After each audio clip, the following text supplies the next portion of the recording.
इमाम मोहम्मद गज़ाली रहमतुल्लाह ताला अलैह ने अपनी किताब में लिखा है कि दिल इंसान के जिस्म पर बादशाह होता है।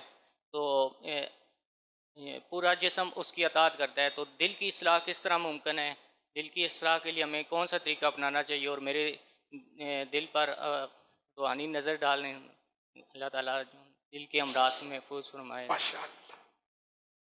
कल्ब तो है ही बादशाह, हदीस पाक में भी इस तरह के मज़ामीन है।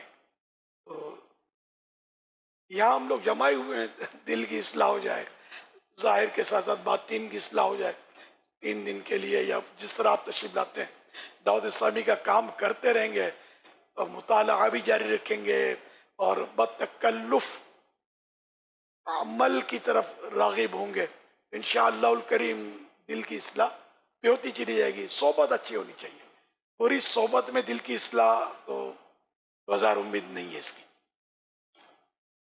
सोहबत सालेह तुरा सालेह कुनत, सोहबत तालेह तुरा तालेह कुनत। अच्छे की सोबत तुझे अच्छा बना देगी, बुरे की सोबत तुझे बुरा बना देगी। दाऊद इस्लामी के पास अल्हम्दुलिल्लाह अच्छी सोबत मुयस्सर है। अल्लाह करे कि हम सब अच्छी सोबत के कदरदान बने और आप खुद सबब अच्छी सोबत हैं इंशाअल्लाहुल करीम।